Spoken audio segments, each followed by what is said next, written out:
ನಮಸ್ತೆ.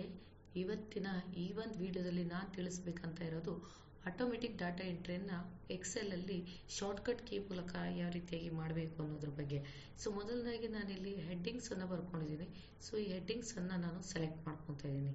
ಸೆಲೆಕ್ಟ್ ಮಾಡಿಕೊಂಡು ಕೀಬೋರ್ಡ್ನಲ್ಲಿ halt D O ಓ ಇದನ್ನು ತೊಗೊತಾ ಇದ್ದೀನಿ. Shortcut key alt D O ಓ.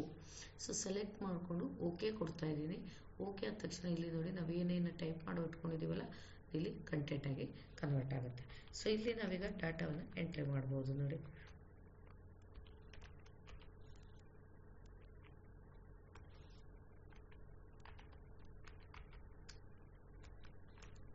ನೆಕ್ಸ್ಟ್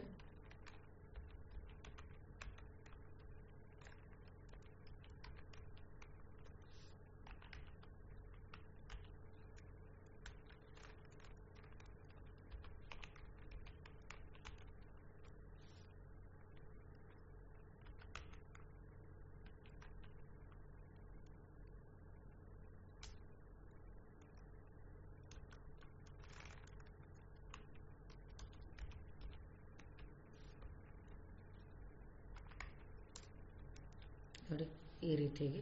ಸೊ ನೀವು ಕೂಡ ಆಟೋಮೆಟಿಕ್ ಎಷ್ಟು ಡಾಟಾ ಬೇಕಿದ್ರು ಇಲ್ಲಿ ನೀವು ಇಷ್ಟೇ ಕಂಟೆಂಟ್ ತೊಗೋಬೇಕಂತಿಲ್ಲ, ಇನ್ನೂ ಜಾಸ್ತಿ ಇದ್ದರೆ ಜಾಸ್ತಿ ತೊಗೊಂಡು ಎಲ್ಲವನ್ನು ಕೂಡ ಆಟೋಮೆಟಿಕ್ಕಾಗಿ ಈಸಿಯಾಗಿ ಎಂಟ್ರಿ ಮಾಡ್ಬೋದು. ಸೊ ಮುಂದೆ ಇನ್ನೊಂದು ವಿಡಿಯೋ ಜೊತೆ ಸಿಗ್ತೀನಿ. ಅಲ್ಲಿವರೆಗೂ ಟೇಕ್ ಕೇರ್.